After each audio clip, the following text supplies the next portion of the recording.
રાજકોટથી સમાચાર કે હવે રાજકોટમાં નવરાત્રી રાસોત્સવને લઈને તૈયારીઓ પૂર્ણ થઈ ચૂકી છે।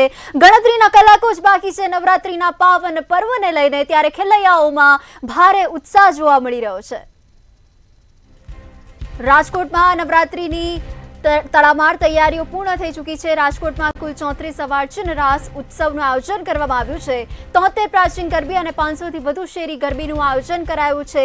ખેલૈયાઓમાં ભારે ઉત્સાહ જોવા મળી રહ્યો છે। રાસોત્સવમાં કુલ 1100 થી પણ વધુ અધિકારીઓ અને જવાનો તૈનાત રહેશે, તેમજ પોલીસનો પણ ચુસ્ત બંદોબસ્ત ગોઠવી દેવામાં આવ્યો છે। પ્રથમ વખતે આ સ્ટેડિયમમાં અવાર્ચન રાસોત્સવ ઉજવવા જઈ રહ્યા છે, આયોજન કરવામાં આવ્યું છે। ત્યારે નવરાત્રીને લઈને રાજકોટવાસીઓમાં આનંદનો માહોલ જોવા મળી રહ્યો છે। નવરાત્રીના પાવન પર્વને લઈને ખેલૈયાઓમાં પણ ભારે ઉત્સાહ જોવા મળી રહ્યો છે। લોકો રાસોત્સવમાં મન મૂકીને નાચવા જઈ રહ્યા છે। ગરબાનું આયોજન કરવામાં આવ્યું છે, ત્યારે ફાયર વિભાગ તેમજ પોલીસનો પણ ચુસ્ત બંદોબસ્ત ગોઠવવામાં આવ્યો છે।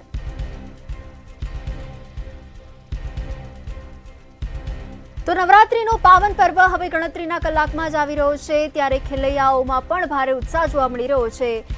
નવરાત્રી રાસોત્સવની રાજકોટમાં તડામાર તૈયારીઓ પૂર્ણ થઈ ચૂકી છે।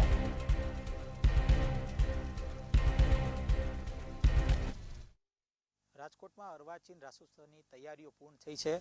હું આપને સીધા જ દ્રશ્ય દેખાડવા માંગીશ ગ્રાઉન્ડના, કે ગ્રાઉન્ડમાં પણ અત્યારે કહી શકાય કે લોકો અત્યારે તાબડતોડ તૈયારીઓ છે તે કરી રહી છે। ત્યારે ખાસ રાજકોટની વાત કરવામાં આવે તો રાજકોટમાં 34 જેટલા જે અર્વાચીન રાસોત્સવનું આયોજન છે તે કરવામાં આવ્યું છે। ત્યારે 73 જેટલી જે પ્રાચીન ગરબીઓ છે અને આ સાથે 500 જેટલી જે શેરી ગરબીનું આયોજન છે તે રાજકોટમાં કરવામાં આવ્યું છે।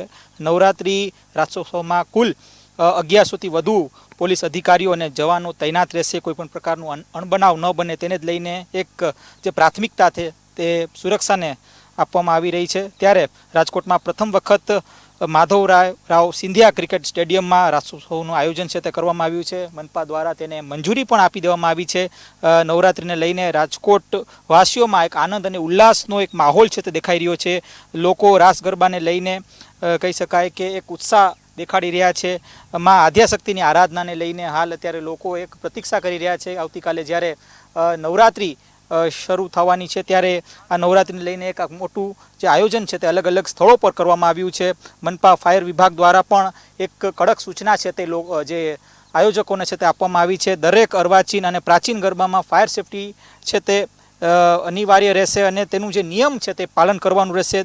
દરેક અર્વાચીન રાસોત્સવમાં એમ્બ્યુલન્સ પણ ફાળવવામાં ક્યાંક ને ક્યાંક રાખવામાં આવશે, જેથી કરીને કોઈ પણ પ્રકારનો અણબનાવ બને તો જે એમ્બ્યુલન્સ છે તુરંત પહોંચી શકે અને કહી શકાય કે ચોક્કસથી તંત્ર છે તે અત્યારે સજ્જ છે। રાજકોટ મહાનગરપાલિકાની જે ટીમ છે એટલે કે ફાયરની ટીમ છે તે પણ ક્યાંક ને ક્યાંક સજ્જ દેખાઈ રહી છે નવરાત્રિ ઉત્સવને લઈને। આ સાથે પોલીસ બંદોબસ્ત પણ કડક ક્યાંક ને ક્યાંક કરવામાં આવ્યું છે। આ સાથે જે સી ટીમ છે તે પણ કાર્યરત રહેશે।